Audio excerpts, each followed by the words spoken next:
Bem-vindo ao canal Informação Cristã.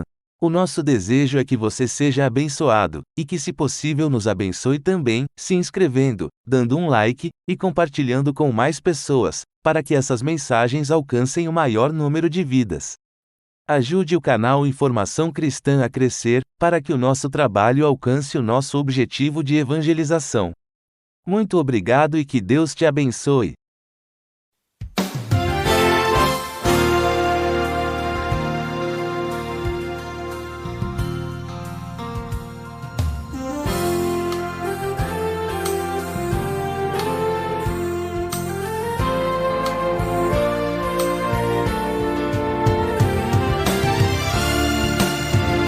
Você sabia que os pais são os sacerdotes do lar? Eles devem não somente falar de Deus para os filhos, mas principalmente falar de seus filhos para Deus. O Encontro com a Palavra está apresentando a série Família e hoje quer nos ensinar algo a mais para vivermos uma vida de constante vitória em família. Vamos a mais um estudo do Dr. Dick Woodward com o pastor Edson Bruno.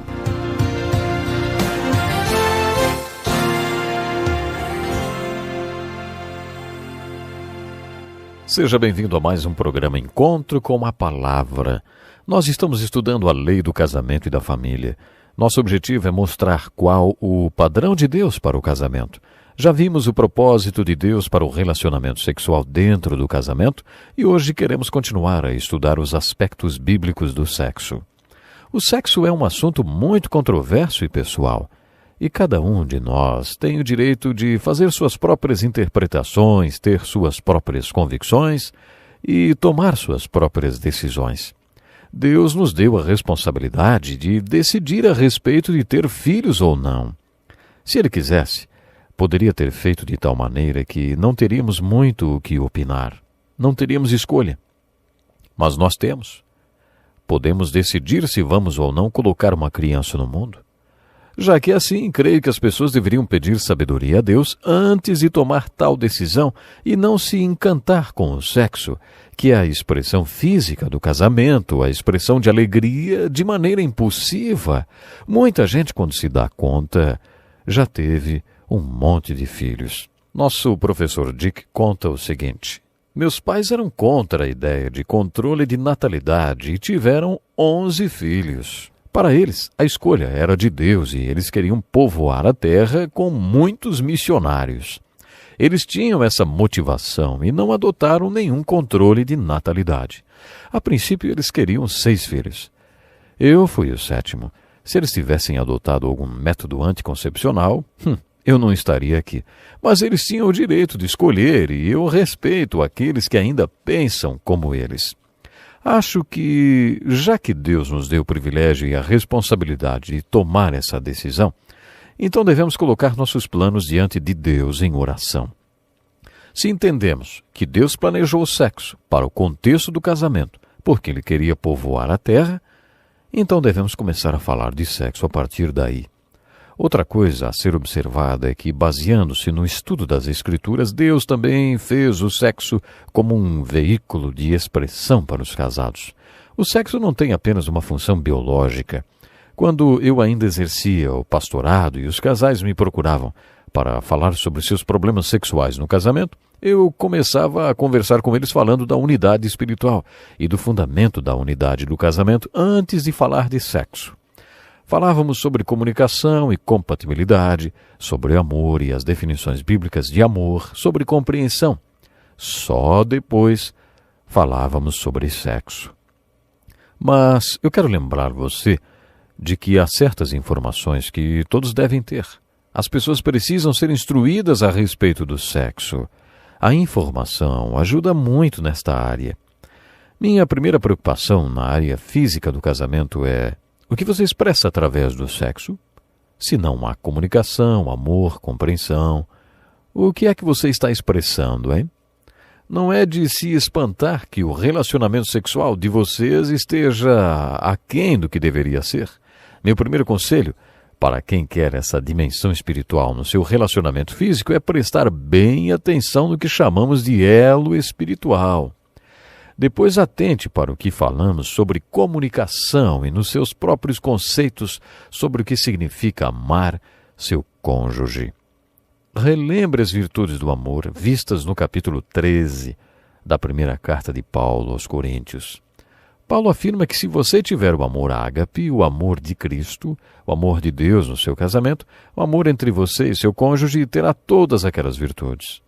Em grego, a expressão tudo suporta significa estar seriamente comprometido com o bem-estar da outra pessoa. Experimente aplicar esse altruísmo santo no seu relacionamento físico. Será que durante o ato sexual você está comprometido com a satisfação e o bem-estar do seu cônjuge? Foi assim que Deus planejou o sexo e por isso devemos dizer que ele é uma expressão feliz da unidade. Qual é o grau de unidade de vocês, hein? Ele influenciará a sua unidade física. A maioria dos homens está interessado no prazer. Se você quer realmente ter uma boa vida sexual, estude e concentre-se nos outros elos. Quando você os entender, sua vida sexual melhorará.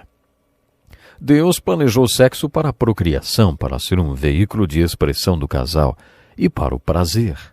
Muitas pessoas não concordam comigo nesse ponto. Ainda existe muita influência puritana ou vitoriana nesta área, né? Eu não sei quando começou este conceito de que sexo não é bom e que Deus não tem nada a ver com o sexo. Eu já vi muita coisa surpreendente no meu trabalho com aconselhamento, mas ainda encontrar pessoas que acham que sexo não é bom, aí isso realmente é o mais espantoso, sabe? Quando alguém guarda em seu subconsciente a ideia de que sexo é sujo, essa pessoa pode vir a sofrer de impotência ou frigidez no casamento. A vida sexual no casamento tem que ser boa. Essas pessoas não conseguem conciliar essa ideia com o conceito que tem no subconsciente. O sexo é sagrado e santo, e nunca devemos passar qualquer ideia diferente dessa ideia para os nossos filhos, sabe? Esse é um grande desafio. Como você vai ensinar aos seus filhos e filhas sobre a virgindade antes do casamento, sem passar para eles a impressão de que há algo errado com o sexo? Que desafio é esse, né? E você não deve dar a impressão que a Bíblia tem uma ideia negativa do sexo. No programa recente pedimos que vocês lessem um livro do Cântico dos Cânticos de Salomão. Esse livro é um dos mais lindos da Bíblia e você sabe por que ele faz parte do cânon bíblico? Na minha opinião, um dos propósitos do Cântico dos Cânticos estar na Bíblia é para nos mostrar que o sexo é lindo, maravilhoso e criado por Deus. Tudo que Deus criou era bom. Quando ele criou o sexo, ele disse que era muito bom. É maravilhoso ter um relacionamento como o descrito no Cântico dos Cânticos. Como já dissemos, sabe, creio que há uma alegoria neste livro. Ele ilustra o amor de Cristo pela Igreja, do Deus Jeová por Israel. Mas esta é uma aplicação secundária.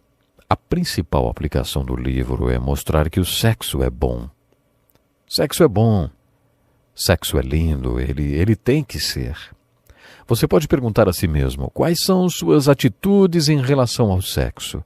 Acho que já mencionei com vocês o que ouvi uma vez, que o órgão sexual mais importante é nossa mente, porque depende dela toda a nossa atitude em relação ao sexo.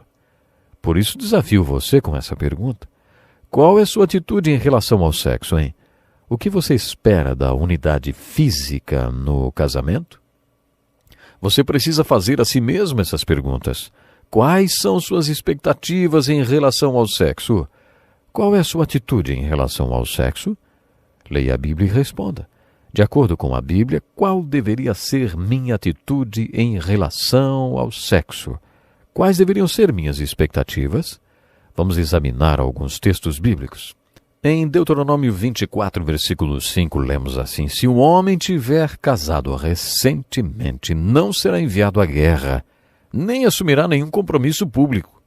Durante 1 ano estará livre para ficar em casa e fazer feliz a mulher com quem se casou. Essa é uma das leis de Deus para o homem que se casava. Ele teria 1 ano de férias para aproveitar a companhia da sua esposa e para fazê-la feliz. A maioria dos linguistas diz que o texto realmente se refere a fazê-la feliz sexualmente, proporcionar prazer a ela. Em outras palavras, 1 ano inteiro de lua de mel. Tem pessoas que não tiram nem uma semana de lua de mel. O que vocês dizem de um ano, hein? Isso sim tem a ver com priorizar, né? Por isso, trabalhe o relacionamento físico no seu casamento. Deus instituiu 1 ano de lua de mel. Depois dessa, que opinião você imagina que Deus tem sobre sexo, hein? Afinal, essa é uma das leis de Deus. Em Hebreus 13, versículo 4, encontramos um desafio. O casamento deve ser honrado por todos, o leito conjugal conservado puro. Deus traça uma linha contra o sexo casual, ilícito, e honra o casamento e a santidade da intimidade sexual. Eu gostaria que vocês lessem 2 textos. 1 Coríntios 7, versículos 1 a 7 e Deuteronômio 5, versículos 15 a 23. No próximo encontro vamos querer saber qual é a sua atitude em relação ao sexo, hein? Qual devem ser suas expectativas? Como devemos ver o propósito, a função e o papel do sexo no casamento, baseando-nos nesses textos bíblicos? Deixe-me falar mais uma coisa. Acho que em Gênesis 3, Deus estava tentando nos mostrar algo, sim, quando nos deu aquela ilustração relacionada às árvores do Jardim do Éden. Acho que ele estava tentando nos mostrar algo. Naquele texto está ilustrado uma visão de Deus sobre o sexo. Neste texto, Deus coloca o homem em um jardim e antes de colocá-lo ali, Deus põe 3 árvores que satisfarão as necessidades do homem. Deus apresenta essas árvores em uma ordem de prioridade das necessidades do homem que elas satisfarão. Havia árvores que satisfaziam a necessidade dos olhos do homem. O que quer dizer, como você vê as coisas e as entende no que você crê. As outras árvores satisfariam a necessidade de comida do homem. Na minha opinião, isso se refere a todas nossas necessidades. Na psicologia, quando você lista todas as necessidades do homem, faz uma lista enorme de necessidades. Creio que toda essa lista está contida e representada nestas 3 árvores que satisfariam as necessidades do homem para viver. E as árvores foram listadas nesta ordem: olho, alimento e vida. Eles caíram e todo mundo quer saber o que foi que eles fizeram naquele jardim. Eu já vou avisando que não foi por causa de sexo e nem porque comeram uma maçã. Não há qualquer referência a maçã no livro de Gênesis. Sabe o que eles fizeram? Eles misturaram a ordem de prioridades. Eles colocaram em primeiro lugar a necessidade de alimento e a necessidade de vida em segundo lugar. Acabaram morrendo e sendo expulsos do jardim. Imagine qualquer coisa que Deus colocou em sua vida que seja uma necessidade. Agora faça como o livro de Gênesis manda. Vamos supor que seja sexo. Você tem necessidade de sexo. Você tem um impulso sexual. Deus está dizendo que não é para você sair por aí fazendo sexo para satisfazer sua necessidade. O que você mais precisa é pedir que Deus satisfaça a necessidade dos seus olhos, que mostre qual é o propósito do sexo, o seu lugar, função e propósito. Se você colocar essa árvore primeiro, Deus vai satisfazer sua necessidade de sexo. Temos que ficar por aqui hoje, mas no próximo programa vamos continuar. Que lição importantíssima. Obrigado, Pastor Edson Bruno. Prezado ouvinte, coloque em prática o que você ouviu aqui. Sem dúvida, sua vida será grandemente abençoada. Este é um estudo escrito pelo Dr. Dick Woodward, na voz do Pastor Edson Bruno. Escreva-nos e solicite o material. Nosso endereço é Encontro com a Palavra, Caixa Postal 2011, CEP 89201-970, Joinville, Santa Catarina. Até o nosso próximo encontro com a Palavra.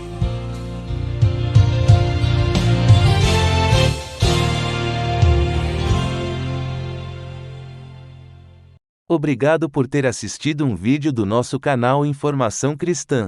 Esperamos que ele tenha edificado a sua vida e também da sua família.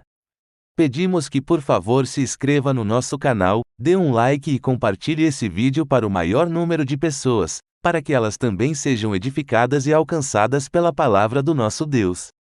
Que Deus te abençoe e até o próximo vídeo.